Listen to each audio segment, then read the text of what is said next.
Thinking about preparing your own food for your baby? Today's episode's all for you. We're going to walk through a clean and easy process on how to do this. Welcome to the Beehive Doc Talks with Dr. Blair Rolnick. As a pediatrician and mother herself, Dr. Rolnick is here to answer your most pressing parenting questions and guide you through the tough spots.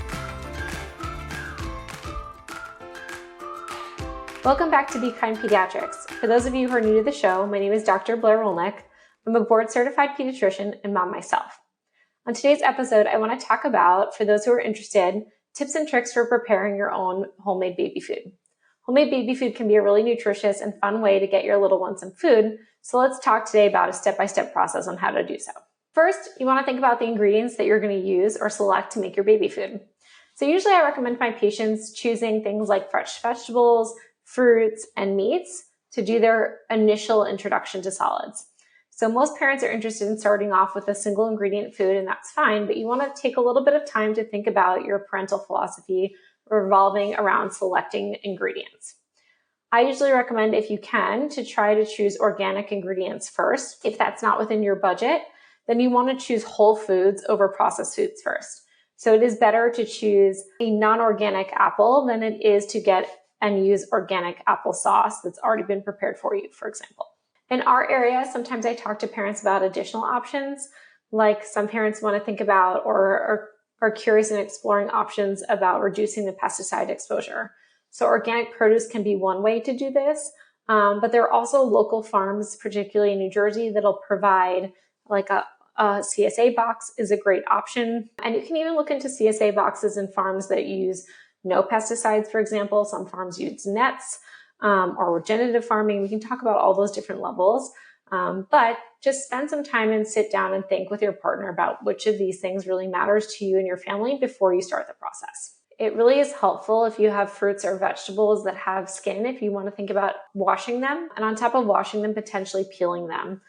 So the skin does have some nice nutritious content in it. So depending on where you got those fruits or vegetables, you may just want to wash it.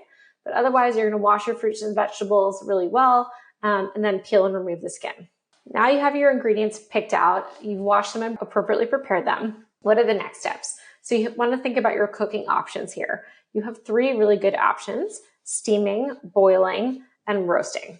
Whatever option you choose, what you're really looking here is to achieve a vegetable that's easily mushed between your fingertips. So whether you steam or broil or bake, at the end of the day, roast, you just want to make sure that that vegetable is nice and easily mashed up. Once you're done cooking your ingredients, you're going to prepare them by pureeing them. So you can do this in a blender, a food processor, or immersion blender.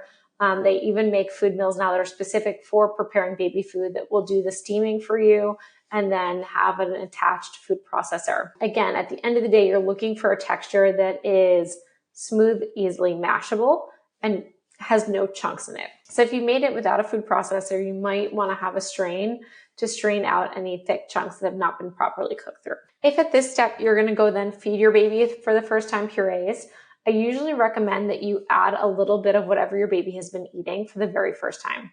So if your baby has been breastfed or formula fed, you're going to take your puree and add either a little breast milk or formula to that puree until you get it to a consistency that is very close to breast milk or formula. And then use a little baby tiny teaspoon and spoon feed your baby 1 or 2 teaspoons at most. Again, just like with breastfeeding and bottle feeding, you want to follow your baby's hunger cues. You want to pay attention to if they're kind of turning their head away, that means they're probably done and don't want any more, or to see if they're interested in tasting more and offering them more.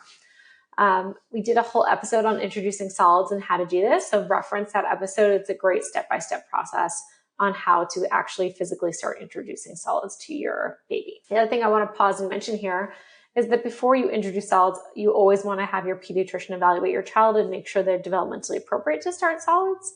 And again, we did a whole episode on food readiness signs that you can reference for that. So now you've prepared your baby food. What happens if you are not going to feed it to your baby immediately? How do you appropriately store your homemade baby foods? So first of all, you want them to allow them to cool to room temperature to prevent any spoilage. So you should bring them quickly down to room temperature or cool quickly. You can do this by leaving them out and letting them cool, or you can put them in a container and in a bucket of ice water and allow them to come down to room temperature on their own. Then you want to think about how you're going to store it. I really like the tip or trick of using ice cube trays. I usually recommend that parents buy either a metal or aluminum ice cube tray or silicone. And then you can actually put your purees into the little ice cubes and freeze them. The nice thing about this is then when you're ready to use your puree, you already have kind of pre-made serving sizes that you can de-thaw and feed to your baby without wasting the entire pack of baby food you made. Pureed homemade baby food can be stored in the freezer for up to 3 months. So you can kind of take out an ice cube every time you want to feed your baby. The thawing process is also pretty easy. The best thing to do is to take out that 1 or 2 ice cubes for the next day, the night before, and allow the puree to thaw overnight in the refrigerator. If you do not, or you did not remember to do it the night before and allow them to thaw overnight in the refrigerator, you can put them in a bowl of warm water. I usually generally recommend avoiding the microwave to thaw baby food because it can make the baby food quite hot, which can be dangerous, but also it can degrade the nutrients by cooking them. If you choose not to freeze your baby food, you can also store it in the refrigerator safely for 2 to 3 days. If you're going to do this, again, I usually recommend using a glass container and popping it in the fridge to keep it fresh. I actually really like mason jars. They can be really quite affordable, and they have nice airtight seals to keep them fresh and reduce any bacterial contamination. So pop them in a few baby mason jars. You can get them on Amazon, even the 2-ounce or 4-ounce feeders, and put them in the fridge for 2 to 3 days. If you've stored your baby food in the refrigerator and you'd like to reheat it slightly, you can gently reheat the pureed food on the stovetop. Again, I recommend avoiding the microwave here. And then you want to test the temperature to make sure it's not too hot for your baby before you feed it to them. I want to talk about a few extra tips for safety and quality here. So let's start with cleanliness. First, of course, you always want to wash your hands really well before you start preparing your baby food. And you also want to make sure that your utensils and cooking surfaces have been cleaned well to avoid any contamination.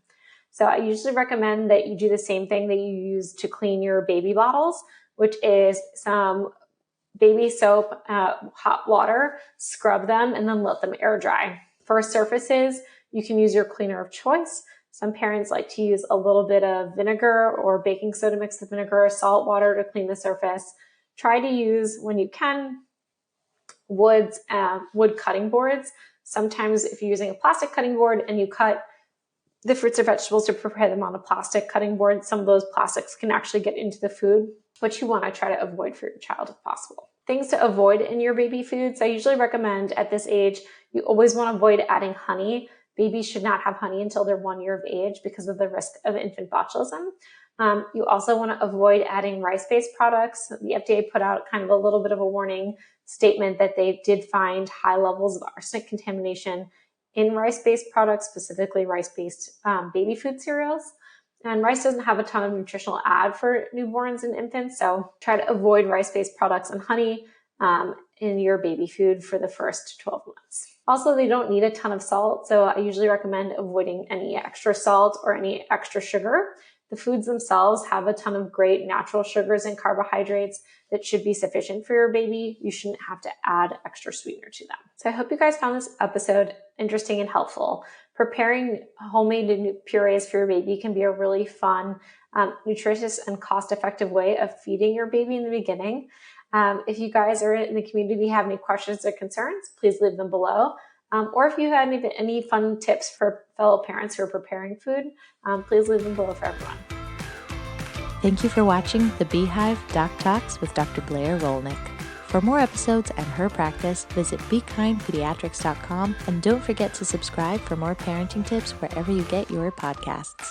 This information is for educational purposes only. It is not medical advice. Always seek medical advice from a qualified physician.